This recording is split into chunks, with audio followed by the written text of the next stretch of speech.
Isaiah in Oklahoma, how are you? Oh, I'm first? Oh, damn. You're second, You're actually. second, but... Well, I'm first among the believers. Yes. Oh, okay, yeah. But it was fine. Okay. Well, how are you all doing today? Doing well. Not bad. Miss, I'm doing the same. Okay, just a disclosure, I don't expect to convince anyone of anything today. Just want to throw that out right now. Do you expect to convince me that you don't expect to convince me of anything? I'm sorry. That was a philosophy nerd joke. I'm not very good at philosophy, so that went over my head, admittedly. Well, depending on who you talk to, neither am I. All right, but I don't expect to convince anyone of anything, but at the very least, I hope to entertain you guys. At the very most, I hope to give you something to think about when you're on the toilet. Okay. All right. A little too late for that, right. but it's fine. It's fine. So, I was told by what's the name of the lady who takes the calls? Oh, it doesn't matter. Yeah, the call screener. I'm not necessarily sure who wants their name out and who doesn't. So we'll just go with the call screener. Yeah. Oh, sure. Right. I'm sorry, but yeah. Anyway, well, she did not seem impressed with me, but that's okay. Okay. But, She's probably just busy, but go ahead. yeah, I understand she's doing her job. But anyway, she asked me that. She said that you would probably ask me what I believe in. That would probably be like one of the first things you asked. Yeah, we tend to want to know what people believe and why. But looking at the call screener's notes here, it seemed that you had a question for us. Right. Right. Okay. Well, I suppose I could start by answering that question now, since it was probably one that was going to come up. You're kind of breaking up right now. It's hard to hear you. I'm sorry. Hang on 1 second. Is that better? Actually, no. No, but not right now. Keep talking a little bit. I tell you what, while you might try to reposition or whatever else, the question here that we were told you were going to ask is, if there's a God, would we want to know? Is that? Right. Yeah. Yes. Right. The answer to that question is yes. Sure. And then the second question was listed here was, what would a God look like to you? And my answer is, I have no idea. Right. Okay. I mean, I have some minimum thing. Like if you told me, hey, a God exists and it's this coffee cup, I'm going to say, okay, well, now you're kind of playing games with the traditional notion of what a God is. There's some minimum set, but I don't have a full package. I'm willing to go with, you tell me what God you believe in and why you think that God exists, and I can then begin to evaluate whether I agree or disagree. Okay. Well, let me rephrase that second question a little bit. When someone brings up the subject of God, like, what's the first thing that would pop into your head? Like, if I ask, what do you think of when you think of Superman? Like, you know immediately what comes to mind. Yeah. So I'm asking, like, what would be the first thing that comes to mind when, like, someone mentions God? So once upon a time, the first thing that would come to mind would have been the God that I believed in when I was a fundamentalist Southern Baptist Christian. Yeah. And so it's unavoidable. I mean, when somebody says God, my first instinct is to go with that understanding. However, in the many years that I've been doing this, I've trained myself to not go with my first instinct. And instead, my thought is, okay, what God are they talking about? Because it's a mistake for you to say, hey, I believe in God, and for me to go, oh, well, you must be talking about the God that I used to believe in, and that God's bullshit for this reason or that reason. Instead, I get over what my first instinct is and say, I need you to tell me what God you're talking about.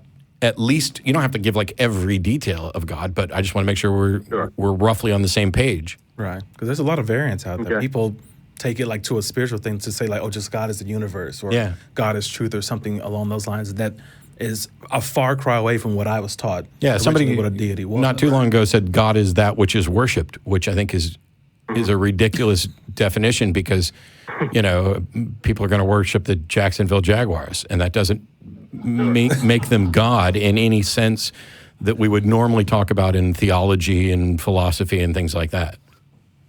Right, absolutely. I actually agree with you on all of that. And quick side note for anybody who thinks I'm actually a sports fan, no, I just watched The Good Place, and that's why Jacksonville Jaguars came to mind. But anyway, go ahead, Isaiah. Your turn. Such a good show. Okay, well, what I'm going at here is And I am admittedly a kind of a slow thinker, so I apologize if it takes me a minute to formulate my thought. But what I'm getting at here is a particular concept, and this concept could be, by some people, perceived as a God, and honestly, that's what I've chosen to do. So yes, I believe in a God. Okay. So, what's the concept? Okay. Well, what I'm talking about is essentially a cycle of birth, life, death, and rebirth. Okay, I'm convinced. Well, depending on how far you want to extend the cycle analogy, yes, birth, death, life, those things I'm fine with, and I don't think that, depending on how you describe the cycle, I'm not convinced that there is a cycle, because it's not like I'm convinced that my specific cycle, I was born, I lived, I will die. I don't think that is actually cyclical. I don't think I'm going to be reborn. So if you want to extend it that far, you lost me. But I also don't know. I don't think that referring to the birth, life, death cycle, to whatever extent it is a cycle, is anything that I would reasonably consider God in any theological or philosophical sense. It seems more metaphorical. Right. Sure. Yeah. Sure. Now, what I'm getting at is, okay. Well, let me basically emphasize on your point. So, basically, from experience, from what a lot of religions basically dictate, a God is someone who is personified as one of us, right? It's basically, someone who's recognizable as like a human being or something like that. No. Or it could at least take the human shape. No. Typically, I mean, you could say that they were roughly analogous to us, but what tends to be the case is that we're talking about a super powerful thinking agent. So in the sense that they are a mind of some sort that can have an intentional stance and take action. But most of them don't hold, well, maybe I shouldn't say most. The traditionally most popular gods, for example, the God of classical theology is this omnipotent, omniscient, omnibenevolent, blah, blah, blah. And this has been reformulated a bit by theologians and philosophers to avoid some of the problems. But I don't know how many would look at and say God is a man, but that God is an agent. So if that's what you meant, that it's a thinking being, okay, cool. Okay, yeah, right. Like an agent, but in some sense, like a force or a being that could take the form of a human. I would say that's something that a lot of theologies, dictate. How God took the form of Jesus Christ, all that stuff. Yeah, I would think that certainly if you had a being that was God and you were talking about something that was immensely powerful, that taking the form of a human in some sense would be among its capabilities, right. I guess. Sure. Right. Now my question is, I actually once did believe in Christianity. I used to practice it. It didn't leave me fulfilled. You know the story. You've gone through this as well. I was pretty fulfilled. I just became convinced that it wasn't true. But yeah, go ahead. True. Right. Okay. But it's like you start asking questions. You're like, if a God is like this, and why would it want to take this particular form? Why would it want to take a form that would be recognizable? Why would it feel the necessity to do that? And I feel like a lot of people we're just, I don't know, maybe we're programmed to personify it as something that we would be comfortable with. Maybe something like let me ask you another question. Do you think that if there were a God, it would be something or something that you would be able to have a conversation with? Well, I would hope so, because for most of the theological doctrines, God serves as essentially the creator of the universe, and we are his special creation, or that there's some sort of relationship type status there. And it would seem to me very strange if there was a God who couldn't communicate with his creation. It would also when you just look at the powers, if you ascribe God with this massive power, God should be capable of communicating with us. Right. Yeah, depending on how that God is defined in general. Yeah. But if you're talking about that classical definition, then sure. Yeah, but it seems we're I'm sorry. Go ahead. We're kind of, I don't know. I'm not going to be in a position of saying, oh, what you're describing isn't a God. It's just that you seem to be kind of cherry picking particular characteristics that, to some extent, that is exactly what I'm doing. You are correct. Okay. I actually do have some ideas, but so when you get done picking out all the qualities that you want to attribute to the God that you think is real, then the question becomes, what makes you think that God is real? Because I can contribute it to things that actually occur in the real world. Like what? Okay, well, this is again going back to the circle of birth, life, death, and rebirth. Okay. Now, okay, just bear with me because this does go a little bit down a rabbit hole because it's something that applies science, but then you got to think about, okay. Science, here's my position. I believe that science is the study of, how our world is formed, how our universe works, all of that. Everything that science claims, I believe. Okay. But that's probably a mistake, but I understand what you mean. Well, you've made the point that science. We only know the universe as science has, as we've studied it and as science has proven it. The scientific methods are the single most consistently reliable way to accurately model reality. It doesn't mean we're not going to get it wrong, but yes, go ahead. Correct. So you would say that science is a good definer of how things happen? Best we've got. Okay. So far. Now, the question that a lot of people don't ask within the science community from what I've noticed is, why do things happen? Like, science is a question of how it shows the process of how things happen, how things are formed, how things are, but we don't really know. We don't really ask the question, or I've never heard of people asking the question of, why does this happen? That's in part because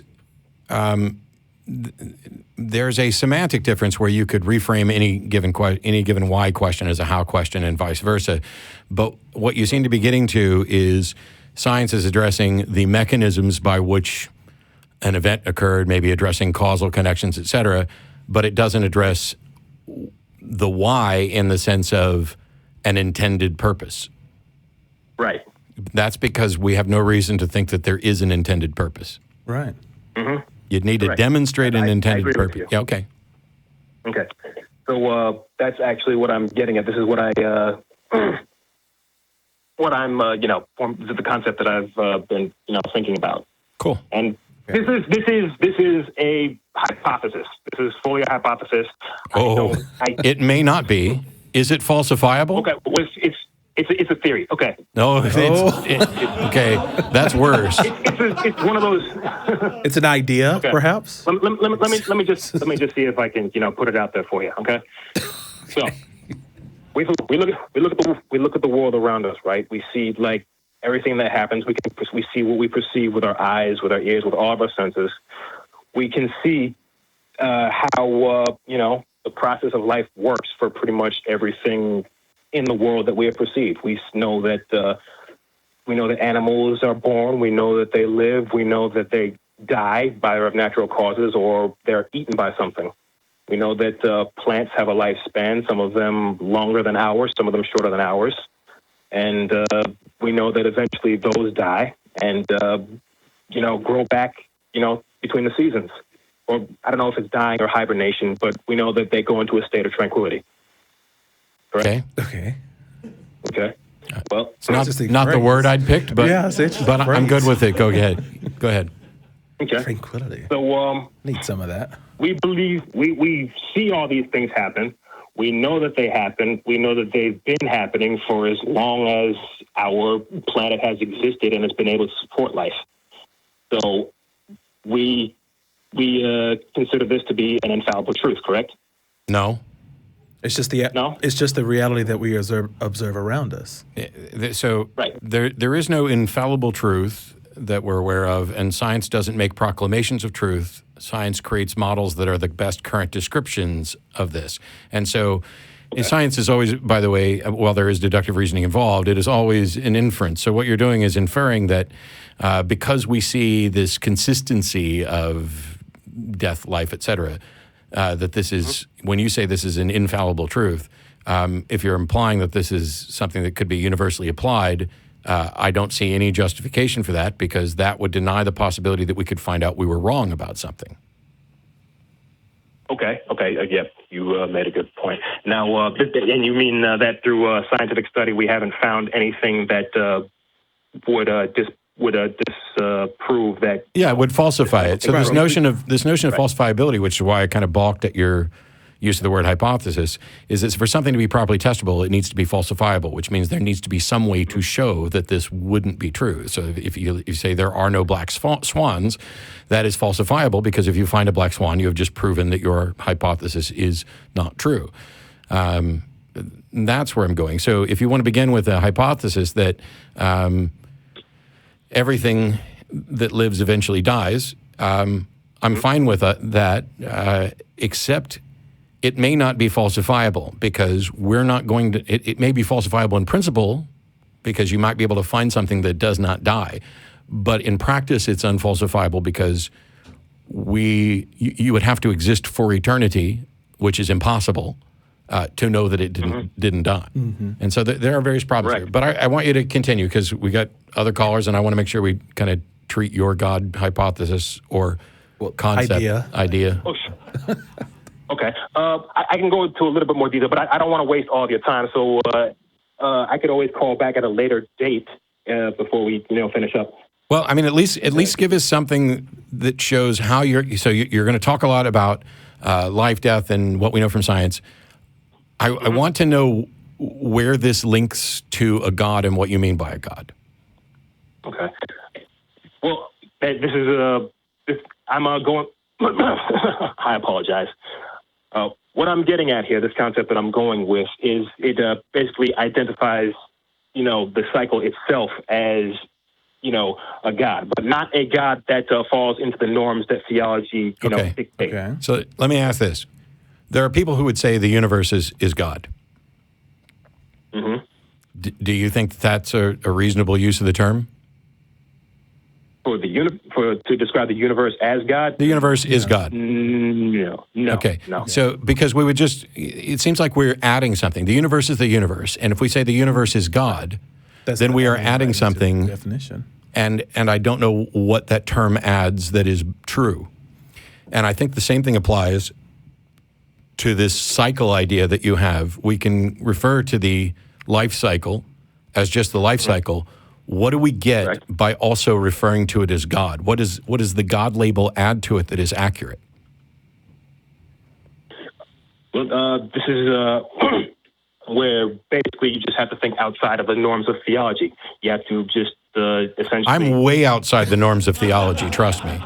I'm asking, if we look at this cycle and we want to say the cycle is God, what is the God label adding that isn't already there in the cycle? And how do you demonstrate that what it is added is true and useful, et cetera? I don't. I'm equating this cycle to. I'm essentially adding. I'm essentially equating the cycle to God. I'm not essentially adding anything to it. How is that different from equating the universe with God? I do not believe that the universe is God. I believe that doesn't answer the question. And so there are people who say the universe is God, and you don't accept that. But you're saying that the cycle is God. And I'm asking, how is that different? Okay. I believe that the cycle is something that happens throughout the universe. I essentially say that is something that happens, within the boundaries of the universe, and as the universe expands, the cycle expands. That's what I'm saying. You kind of lost me there a little bit, but even taking the fact that we're observing this life cycle on this planet through science, through the methods and tools of science, and are able to kind of distinguish, the birth phase, the living phase, the death and decay phase, and, being able to observe that cycle. But what Matt is saying is that, saying that is God, that's not adding anything to, what we've observed so far. It's not adding anything to it. So I'm not understanding, what putting God on that cycle that we have observed over time is really doing. If there what had are never, your- oh, sorry, go ahead. if there had never been a God concept, if religions hadn't existed and nobody had offered up this idea of a bearded man in the sky or an all-powerful being or something that exists outside of space-time or all these things, if there hadn't been that concept, do you think you would in any way be arguing that a natural process should be called a God or referred to as a God in that sense? Do I believe that I would have come up with that, or would it have come up? Would it have happened at any point in time? Either, I guess. I may not have understood the question. Either, I guess, because Sorry? my point was this. It Right. seems like you are desperately trying to find a use for the God concept. Like you think there's value in the God concept, and so you're looking for a place to put it, and you've decided that the life cycle is the best place to put it. I wonder if I can word this properly. I believe that science could actually be a way to branch out and create another religion. That's another way that essentially what I think could happen. Okay. Now we're on a completely different topic. A little bit. Yeah, I don't care about religion, and I don't deny that you could create a religion from almost anything. I could create a religion from a rubber band trick or from a scientific finding. You could create a religion out of football. I'm not concerned about religion. You're saying you're calling in to defend a God concept, which isn't religion. It's a statement about something that you believe is true. And so if all you're saying is, I look at the life cycle and it's true, and I'm going to call it God, and I don't mean this offensively, then we've just wasted 20 minutes. All right. Well, this is why I wanted to ask a question. This is why I wanted to ask a question earlier. Okay. This is why I wanted to ask. I wanted to ask what. Sorry. This goes back to when I asked what your ideal personification of God would be. I wanted to see and I know you said that I essentially don't have one at this moment. Well, I try not to have a set one so that mine might not match the person's. However, in much the same way that somebody calls in and says, I think God is the universe, well, thanks for sharing, but you've offered us absolutely nothing that's edifying. It doesn't tie to theology. It doesn't tie to any classical definitions of God. It's functionally identical to this bottle of Coke Zero is God, or the life cycle is God. All of those things are roughly equivalent to me. You're taking something that we agree is real, and then taking the God label, which we don't agree points to something real, and just putting it co-equal to the thing that's real. What does it add? What does it get us? What's the justification for it? I don't know why we would call the life cycle God. Yeah. Okay. Well, let me ask you this: Does a God have to fall into?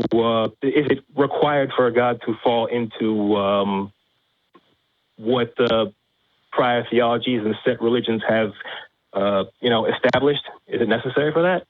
Not necessarily, but if you append it onto a concept that's already established in and of itself, it's not adding anything to that concept, nor is it furthering our understanding of the reality around us. You're just appending it onto something else. It's not just when people say that God is the universe, people will also say, well, God is love. And some people will actually mean that, like the connections that we feel towards each other and our ability to empathize with others, well, that's God. That feeling that you get, that's God. And it's like, well, that's not really explaining anything, that you're just kind of tacking on a term and kind of muddying things up when we kind of have already terms already established for that. It's not really doing much. It doesn't have to conform to any particular religion's specific notion of a God or any individual's specific notion of God, but there's some set of minimal criteria that through if nothing else, in tradition and common practice, that have established some sort of bare minimum set of qualifications for God. I would think that if you said there was a God that wasn't actually a thinking agent, let me try this in a slightly different way. Peanut butter. Sure. When you think of peanut butter, you have something that comes to mind. Now, yours may be chunky, it may be smooth, it may be more oily, it may be, the chemical constituency may be different, But at the end of the day, if I said, this coffee cup is real and I'm going to make it co-equal with peanut butter, you would look at me rather strangely, I would think. I'm holding this in my hand, which we both agree is a coffee cup, and I'm going to call it peanut butter. Right. I would think so that's a problem. And so it could be that I'm correct, that there's a really good reason we should all look at this coffee cup and call it peanut butter. But I have to actually make that case. I have to show what adding that label to coffee cup does that justifies me using it. And I don't see that you've even gotten anywhere in the neighborhood of that for life cycle and God. You'd need some. Okay, well that's essentially what I am trying to do. I know I did not express it properly. I'm not a very good public speaker. Well, you know what I'd recommend? Watching this online. What I'd recommend is put some more thought into it. And if you come up with a better way, by all means, call back and explain it. Somebody else may be here. Somebody else may be able to I don't know, guide you in a way where it makes sense to all of us. But as it stands right now, I don't see any functional difference between saying the universe is God or God is love or this coffee cup is peanut butter. I'm not saying that a God has to be, identical to somebody's particular notion of Yahweh. But if you're not talking about a thinking agent, if you're not talking about, and wouldn't even necessarily have to be the creator of the universe. I'm fine with pantheons of gods that, but there seems to be some bare minimum there. And I don't see it in a life cycle.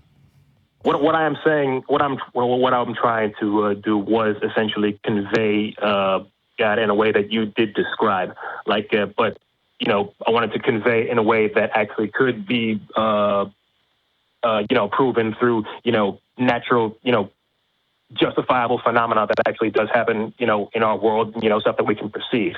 You're right. It sounds like you're saying that I was right when it seems that you are looking for a way to keep the God label in the absence of any sort of demonstration of any traditional notions of God. And that to me is worrying because it means that you see some value in that label that is worth preserving. And yet when asked what value that label is adding to the life cycle, you don't seem to have an answer.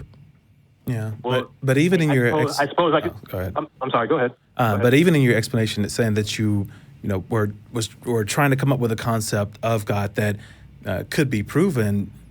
It's not at all. You'll just be looking at the same science that establishes that this is the life cycle, and these are the pieces and components of that life cycle. It has nothing to do with this term you've kind of tossed onto it. Right. What you said before about putting a label on it, putting some meaning behind the label of God, or essentially, putting some. What was it that you said? Putting some what on it? It seems that you think there's some value in the label that you want to preserve, and so you're looking for something true that you can apply the label to, rather than trying to find out if what the label points to, is actually true. Right, and you're correct. I was putting some value to it because. As I said, this is a concept that could be perceived, and I have chosen to do that. Other people might not. So, and that's basically what I was trying to put out there. But yes, this label does have some value, and I wanted to attribute my own level of value to it. If you don't see that value, that's fine. It's fine. I just wanted to put a theory out there. I don't, but I'm aware that there are people who do, and many of the things that they seem to value about the label, I think, can be found in a truthful sense elsewhere. Sure. If you value it because of a sense of fairness and justice, first of all, there's no reason to think the universe gives a damn about fairness or justice, but there are people who do. And as I pointed out last Monday in the discussion, it's up to us, as far as I can tell. If you want the world to be fair or just, it's up to us to do that. And it is a kind of lazy cop-out to think that there's some kind of cosmic justice or a God who's going to impose justice. And if that's where the value of the label comes from... Oh, no. I'm not saying... I'm sorry. I didn't mean to cut you off. I'm not saying that's your thing. I'm just saying that this is one of many reasons why people value the label and their concept of a God. It may not be yours, but think on it and call back sometime and talk about... what value you see in it and why you're trying to preserve this label. And by the way, I'm not, theists aren't the only one that do this. I'm Sam Harris and I are pretty friendly, and I think that he's trying to preserve the word I got that. Absolutely. spirituality, and I think it's a cool. I like garbage that. term. But That's interesting. anyway, we appreciate the call, Isaiah. You take care and let us know. Think on it. Get back to us. Sure. Have a good one. All right. Yeah, the word spirituality to me is pretty meaningless. When people talk about spiritual experiences or spirituality, the word is used in so many different ways to point to so many different things that I essentially think it's a nonsense term. Right. It's hard to kind of gauge where it's coming from because just like some of the God concept is for people, it can mean so many different things, and it's better to just ask the person what they actually mean by that and have them explain that and start there versus starting with the word spirituality, in my opinion. But in any case, on